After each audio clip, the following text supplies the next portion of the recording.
Narmada Eshala audio సిరీస్కి స్వాగతం. నేను మీ నర్మద. నేను రాసిన ఈ భార్యాభర్తల ప్రేమ కథని నేనే మీకు వినిపిస్తున్నాను. హరోగేట్ హస్బెండ్ భాగం 26. పెళ్ళాం పక్కన లేకపోయేసరికి ఆమె గుర్తుకొచ్చి, తీసుకురమ్మని మీ అమ్మను పంపించావు కదా, మరి అలాగే ఏం పని చేసి నీ పెళ్ళాంకి తిండి పెట్టాలి అన్న ఆలోచన లేదా? సూటిగా అడిగాడు కిష్టయ్య. తరుణ్ ఈగో హర్ట్ అయింది. కోపంగా తండ్రిని చూశాడు. నిజానికి తరుణ్ ఇప్పటి వరకు తన ఫ్యూచర్ గురించి ఆలోచించలేదు. ఫ్యూచర్ ప్లాన్స్ ఏమీ వెయ్యలేదు. తండ్రి సడన్గా అడిగేసరికి ఏం సమాధానం చెప్పాలో తెలియక తికమక పడ్డాడు. ఒకరి చేతి కింద పనిచేయడం అతనికి ఇష్టం లేదు. అందుకని ఉద్యోగం చేయాలి అన్న ఆలోచన అతనికి లేదు. అదే కనుక ఉండి ఉంటే డిగ్రీ పూర్తయిన వెంటనే ఉద్యోగాన్వేషణలో ఉండేవాడు, లేదా గవర్నమెంట్ ఉద్యోగాల కోసం ప్రిపేర్ అవుతూ దాని వైపు అడుగులు వేసేవాడు. చూద్దాంలే, చేద్దాంలే అన్న ధోరణిలో ఉన్నాడు. తండ్రి ఏం చేస్తామని నిలదీసి అడిగేసరికి, నువ్వు పెట్టుబడి పెడితే వ్యాపారం చేస్తాను అన్నాడు. పెట్టుబడి నేను పెట్టను. మనకు వ్యాపారం అచ్చిరాదు. సిటీకి వెళ్ళి ఏదో ఒక పని చూసుకో. అంతేకాని ఈ బిజినెస్ చేస్తా, ఆ దందా చేస్తా అని లెక్కలు వెయ్యకు అతన్ని కోపగించుకున్నాడు. ఒక షావుకారికి కొడుకుని అయ్యుండి నేను నెల జీతానికి పనిచేస్తూ బ్రతకమంటావా? అది నాతో కాదు. ఏదో ఒక వ్యాపారం చేసి దర్జాగా బ్రతుకుతా. పొగరుగా తల ఎగరవేసిన అతడు, నెల నెలా జీతం తీసుకుంటూ వచ్చే 4 పైసలతో బ్రతకాలి అంటే నా వల్ల కాదు. ఆ వచ్చే జీతం నాకే సరిపోదు. ఇంకా దానికేం పెడతాను, మీకేం పంపుతాను? అదోలా మాట్లాడాడు తరుణ్. నేనైతే డబ్బు ఇవ్వను. నువ్వేం చేయాలనుకుంటే అది చేసుకో. నీ పెళ్ళాన్ని పోషించవలసిన బాధ్యత మాత్రం నీదే అన్నాడు. ఈ సంగతి నువ్వు నా పెళ్ళికి ముందు చెప్పాల్సిందే. మొన్ననే పెళ్లి చేసి ఇప్పుడు పని చేయమంటే ఎలా చేస్తాను? ఎక్కడికి వెళ్ళి చేస్తాను? ఆవేదనతో అన్న తరుణ్. నేనేమన్నా నాకు పెళ్లి చేయి అనలేదు కదా. నువ్వే పెళ్లి చేస్తే ఓ పని అయిపోతుందని తొందరపడి నా పెళ్లి చేశావు. ఇప్పుడేమో పని చేయి, పెళ్ళాన్ని పోషించు అంటున్నావు. మనమేమన్నా కూడుకు గుడ్డకు లేని వాళ్ళమా? కూలీ నాలి చేసి 4 పైసలు తీసుకొచ్చి పెళ్ళాన్ని నడపడానికి? మన ఇంటికి ఎంతోమంది వచ్చి తిని వెళ్తున్నారు. నా ఒక్క పెళ్ళాం బరువైందా? దానికోసం నేను ఇప్పుడు పని చెయ్యాలనా? ఆవేశపడ్డ తరుణ్ కూర్చున్న చోటనే అసహనంతో కదిలాడు. అలా అని నేను జీవితాంతం పనిచేయకుండా ఉండను. ఓ 4 రోజులు ఓపిక పట్టు. నేనేదో ఒక పని చూసుకుంటాను. ఇప్పుడే లొల్లి పెట్టకు, నా దిమాక్ తినకు. మనసు రగిలిపోతుండగా అతడు ఆక్రోశపడ్డాడు. 4 కాదు, 5 కాదు. నీ పెళ్ళి చేసిన నా బాధ్యత తీరిపోయింది. ఇక నువ్వు నీ పెళ్ళాంతో ఎక్కడికైనా వెళ్ళు. ఎలాగైనా బ్రతుకు. మీ గురించి నాకు అనవసరం. నా ఇంట్లో మాత్రం ఉండొద్దు. నా మీద పడి తినొద్దు. తినుకుంటా కూర్చుంటే కొండలైనా కరిగిపోతాయి అన్నాడు. తరుణ్కి చాలా కోపం వచ్చింది. నా ముందర కనిపించిన వస్తువులన్నింటినీ తీసి నేలకేసి కొట్టాడు. ఆ ఇంట్లో ఉన్న వాళ్ళందరూ భయంతో ఒక గదిలో నక్కి కూర్చున్నారు. తరుణ్ కోపంతో రుసరుసలాడుతూ ఇంకా ఆ ఇంట్లో ఉండలేక, తన తండ్రితో వాదించలేక బయటికి వెళ్ళాడు. కోపమంతా వస్తువుల మీద చూపించేస్తే ఏం లాభం? ఈ కోపాన్ని పంచేసి డబ్బు సంపాదించడంలో చూపించాలి కానీ. తరుణ్ వెళ్తుంటే వెనక నుండి అన్నాడు కిష్టయ్య. తరుణ్ వెళ్ళిన చాలాసేపటి వరకు ఆ ఇంట్లో గంభీరమైన నిశ్శబ్దం అలుముకుంది. కాసేపటికి కిష్టయ్య కూడా బయటికి వెళ్ళాడు. ఇంట్లో వాళ్ళు హమ్మయ్య అని ఊపిరి పీల్చుకున్నారు. యమున శోభనను పిలుచుకొని వంటింట్లోకి వచ్చి వంట చేయడం మొదలుపెట్టింది. నందును పెళ్లి చేసుకున్నందుకు ఈరోజు ఈ టాపిక్ని నాన్న తీసుకొని వచ్చాడా? ఎవరిని చేసుకున్నా ఇలాగే మాట్లాడేవాడా? ఏం పని చేసి ఏం చేస్తామని నన్ను అడిగేవాడా? ఏదో ఒక పని చేసుకొని బ్రతకమని చెప్పేవాడా? ఇలా ఆలోచిస్తూ నడుచుకుంటూ తన స్నేహితుని ఇంటికి వచ్చాడు తరుణ్. అతని మనసంతా ఆందోళనతో నిండిపోయింది. మైండ్ పనిచేయడం లేదు. బుర్ర వేడెక్కి తలనొప్పి స్టార్ట్ అయింది. ఏంటి తరుణ్, చాలా డల్గా ఉన్నావు? ఏమైంది? అడిగాడు అతని స్నేహితుడు. ఏమీ లేదు, కాస్త తలనొప్పిగా ఉంది. టీ తెప్పించు అన్నాడు. అతడు ఒక అబ్బాయిని పంపించి టీ తెప్పించాడు.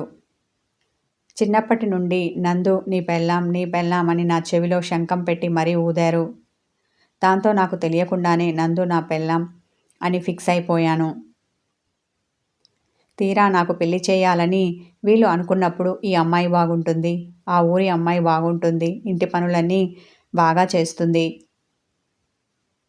అంతేనా అత్తమామలకు సేవ చేస్తుంది అంటూ సంబంధాల గురించి గొప్పగా నాకు మా నాన్నకి చెప్పడం మొదలుపెట్టింది మా అమ్మ.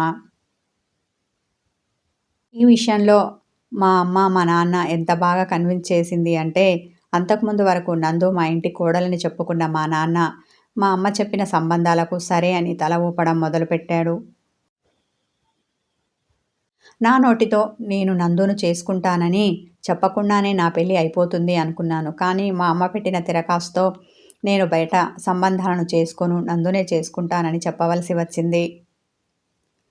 ఇప్పుడు వాళ్ళు చెప్పిన సంబంధం చేసుకోలేదని, ఇన్నాళ్ళుగా లేనిది ఇప్పుడు ఇలా నన్ను పని చెయ్యమని ఒత్తిడి చేస్తున్నారేమో అన్న అనుమానం తరుణ్‌లో మొదలైంది. అంతేనా మమ్మల్ని ఇంట్లో నుండి పంపించేయాలి అనుకుంటున్నారని కూడా అతనికి అనిపించింది. ఒకవేళ అలా వెళ్ళవలసి వస్తే ఏం చేయాలి? టీ తాగుతూ ఆలోచనలో పడ్డాడు తరుణ్. తండ్రి మీద కోపంతో మధ్యాహ్నం భోజనానికి ఇంటికి వెళ్ళలేదు. అక్కడే తన స్నేహితునితో పిచ్చాపాటి మాట్లాడుతూ ఉన్నాడు. ఆ సాయంకాలం అత్తవారింటికి బయలుదేరుతూ నానమ్మకి, పిన్నికి, పెద్దమ్మకు వెళ్ళి వస్తానని చెప్పిన నందు అక్కడే ఉన్న రేవతితో కూడా ఆంటీ వెళ్ళొస్తాను అంది. ఆమె అలాగే అన్నట్టు తల ఆడించింది. చంద్రకళ బస్టాప్ వరకు వచ్చి బస్ ఎక్కిస్తాను అని చెప్పి నందు వాళ్ళతో బయలుదేరింది. వెళ్ళయ్యాక మొదటిసారిగా తల్లిగారింటికి వచ్చి వెళ్తున్న నందుకు చీర, మీ వదినకు 2 జాకెట్ ముక్కలు పెట్టారా లేదా? వెళ్తున్న నందు వాళ్ళను చూసి భారతిని అడిగింది రేవతి. ఆమె లేదని తల అడ్డంగా ఆడించింది. మీ ఇంటికి వచ్చిన బంధువులందరికీ ఇలాగే ఏమీ పెట్టకుండా ఉట్టి చేతులతో పంపిస్తారా? మేమైతే అలా చెయ్యము. అంతేనా? మా ఇంటికి ఎవరైనా కొత్తగా పెళ్ళైన వాళ్ళు వస్తే ఉన్నంతలో చీర, జాకెట్ ఒడిలో పెట్టి పంపుతాం. మీ ఇంట్లో ఇలాంటి ఆచారాలేమీ లేవా? మీ ఆడపడుచుకు కొత్తగా పెళ్లి చేసుకొని వచ్చిన ఆ అమ్మాయికి ఏమీ పెట్టకుండా అలా ఎలా పంపించారు? మొదటి నుండి మీ సాంప్రదాయం ఇదేనా? లేక వీళ్లకు మాత్రమే ఇలా చేశారా? అనుమానంతో భారతిని చూసింది రేవతి. మా అక్క తనకు నచ్చిన వాళ్ళు వస్తే చీరలు, సారెలు బాగానే పెడుతుంది. ఇక మా వదిన ఎప్పుడు వచ్చినా ఏదో ఒకటి పెట్టి పంపేది. ఈసారి ఎందుకో మా వదినకు పెట్టలేదు, నందుకు పెట్టలేదు ఆలోచనగా అంది భారతి. భారతి చెప్పింది విన్న రేవతి దీర్ఘంగా శ్వాస తీసుకొని వదిలింది. ముందు నడుచుకుంటూ వెళ్తున్న నందుకు వెనకాల భారతి, రేవతి మాట్లాడుకున్న మాటలు వినిపించాయి. కానీ ఆమె ఈ మాటలేమీ పట్టించుకునే స్థితిలో లేదు. తనిప్పుడు తన బావ దగ్గరికి వెళ్తోంది. ఆ సంతోషంతో ఆమె మనసు గాలిలో తేలుతోంది. బస్టాప్ వచ్చాక త్వరగానే బస్ వచ్చింది. ఉత్సాహంగా ఎక్కి కూర్చుంది నందు. 1 అవర్ ప్రయాణం 1 మినిట్లో అయిపోతే ఎంత బాగుంటుందో కదా! అలాగే మనసు పరిగెత్తినంత వేగంగా తనువుకు రెక్కలు కట్టుకొని బావ ముందు వాలితే ఇంకెంతో బాగుంటుంది.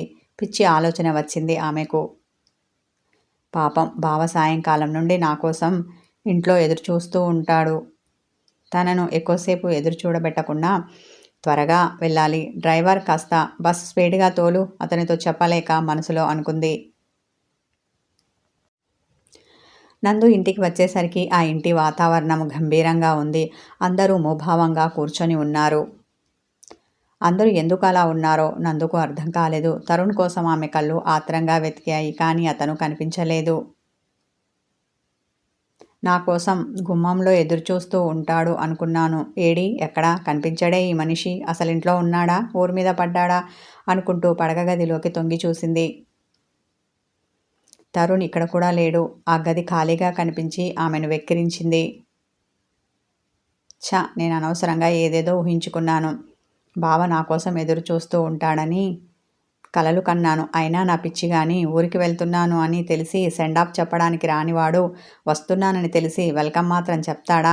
ఆవేదనతో నిట్టూర్చింది. గంపెడు ఆశతో వచ్చిన ఆమెకు నిరాశల తోరణం మనసు గుమ్మానికి వేలాడింది. అంతవరకు ఆమెలో ఉన్న ఉత్సాహమంతా నీరు కారిపోయింది. అందరి భోజనాలు అయ్యాక తినేసి కంచాలు ఎత్తేటప్పుడు తరుణ్ వచ్చాడు. ఎంగిలి కంచాలన్నీ తీసి వసాలను శుభ్రం చేస్తోంది నందు. అంతవరకు ఎవరికీ భోజనం వడ్డించని వెంకటలక్ష్మి తరుణ్ రాగానే కూర్చొని ఉన్నది కాస్త లేచి గబగబా పీటేసి కంచం పెట్టి భోజనం వడ్డించింది. చివరకు తన భర్త కిష్టయ్య కూడా ఆమె భోజనం తన చేతితో వడ్డించలేదు. కానీ తరుణ్కి వడ్డించింది. అత్తమ్మ నాకు మామకు వడ్డించడం అంటే భయమని చెప్పినా ఆమె వినలేదు. ఏమీ కాదు వడ్డిస్తూ ఉండు, అదే అలవాటవుతుంది అన్నది తప్ప తను లేచి తన భర్తకు భోజనం పెట్టలేదు. కానీ ఇప్పుడు మాత్రం తరుణ్ అడగకుండానే అతనికి భోజనం పెట్టింది. నందు వాళ్ళకి భోజనం వడ్డిస్తూ తను తినలేదు. నందు నువ్వు కూడా రా తిందువు గాని అని వెంకటలక్ష్మి పిలవలేదు. తినడానికి గిన్నెలయిపోవడంతో గిన్నెలు తోముతోంది నందు. వెంకటలక్ష్మి ఆమె దగ్గరికి వచ్చి కడిగిన గిన్నె ఒకటి తీసుకొని వెళ్ళి అందులో అన్నం పప్పు వేసుకొని వంటింట్లోకి తెచ్చింది. నందు కడిగింది చాలు, ఇక్కడే కూర్చొని తిను అని అక్కడ ప్లేట్ పెట్టింది. నందు వెళ్ళి ఎక్కడ తరుణ్ పక్కన భోజనానికి కూర్చుంటుందోనని ఆమె భయం. నందు గిన్నెలు కడగడం అయిపోవడంతో చేతులు కడుక్కొని తినడానికి మంచినీళ్లు తీసుకొని కూర్చుంది. ఆమెకు పెళ్లికి ముందు 8 గంటలకే భోంచేయడం అలవాటు. ఇప్పుడు రాత్రి 10 దాటింది. ఆకలి వేసి చల్లారిన తర్వాతనే రోజూ తినవలసి వస్తోంది. నందుకు అన్నం కలుపుతూ ఆలోచిస్తోంది. పెళ్ళైన ఈ పక్షం రోజుల్లో పెళ్లి రోజు తప్ప ఏ రోజు తరుణ్ పక్కన కూర్చొని భోజనం చేసింది లేదు. ఆయన తన చేతితో తినిపించింది లేదు. పెళ్లి రోజు మాత్రం మధ్యాహ్నం భోజనం చేసేటప్పుడు తన చేతితో ఒక స్వీటు ముక్క తినిపించాడు. అది కూడా పువ్వులు తేలేదని తన మేనమామతో గొడవ పడుతూ ఏదో మొక్కుబడిగా తినిపించాడు. అప్పటి నుండి ఇప్పటి వరకు ఒకచోట కూర్చొని భోజనం చేసింది లేదు. ఒకరికొకరు తినిపించుకున్నది లేదు. అసలు తిన్నదా లేదా అని నా గురించి ఒక్కసారి కూడా ఆలోచించలేదు. ఇంట్లో అందరితో పాటు నేను అనుకుంటున్నాడు. అంతేకాని అతని మనసులో నాకంటూ ప్రత్యేక స్థానం లేదు. ఇలా సాగుతున్నాయి నందు ఆలోచనలు. ఇంతలో తరుణ్ ఎవరితోనో గట్టిగా మాట్లాడుతున్నట్టు అనిపించింది. ఆలోచనలో మునిగి ఉన్న నందు ఉలికిపడి వాస్తవంలోకి వచ్చి అన్నం తినడం మొదలుపెట్టింది. తరుణ్ మాట్లాడుతున్నాడో గొడవ పడుతున్నాడో సరిగ్గా వినిపించడం లేదు. కానీ ఏదో జరుగుతోంది అని మాత్రం తెలిసింది ఆమెకు. ఏ రోజు ఈ గదిలో పడుకొనిది ఈరోజు ఎందుకు ఇక్కడ పడుకుంటున్నారు? మీకు ఇంకా పడుకోవడానికి గదులు ఉన్నాయి కదా, అక్కడికి వెళ్ళి పడుకోండి తరుణ్ అన్నాడు. తరుణ్ తమ్ముళ్ళు ఇంకా నందిత తమ్ముళ్ళు అందరూ తరుణ్ వాళ్ళ పెదనాన్న ఇంటికి భోంచేసిన తర్వాత వెళ్ళారు. వాళ్ళు అక్కడ పడుకున్నారు. ఇక మిగిలింది యమున, శోభన, భ్రమర ఇంకా యమున కూతురు సంధ్య. వాళ్ళు తరుణ్ పడక గదికి ఆనుకొని ఉన్న గదిలో పడుకున్నారు. అందుకే తరుణ్కి కోపం వచ్చింది. మీరిక్కడ పడుకోవద్దు. మా పడక గదికి ఈ గదికి మధ్య తలుపు లేదు. ఊరికే పరదా వేశాను. అందుకని మీరు ఇక్కడి నుండి వెళ్ళి రోజు ఎక్కడ పడుకుంటున్నారో అక్కడ పడుకోండి అన్నాడు తరుణ్. సరే అని యమున, భ్రమర ఇద్దరూ లేచారు. శోభన మాత్రం లేవలేదు. నేను ఈ గదిలోనే పడుకుంటా అని మొండిగా అంది. నువ్వు ఇక్కడ పడుకుంటే మేమెక్కడ పడుకోవాలి? కోపంతో ఆమెను అడిగాడు తరుణ్. ఆమె అతని మాట లెక్క చేయకుండా అలాగే మౌనంగా పడుకొని ఉంది. వాళ్ళు పడుకుంటే మీకేమైంది? మీ గదిలో మీరు పడుకోండి అని కూతురికి వత్తాసు పలికింది వెంకటలక్ష్మి. తరుణ్కి చిర్రెత్తుకొచ్చింది. వాళ్ళని ఏమీ అనలేక కోపంతో నందు చెయ్యి పట్టుకొని మరో గదికి లాక్కెళ్ళిపోయాడు. కథ కొనసాగుతుంది. వ్యూవర్స్ స్టోరీ నచ్చితే లైక్ చేయండి, కామెంట్ చేయండి, హైప్ చేయండి. Thank you.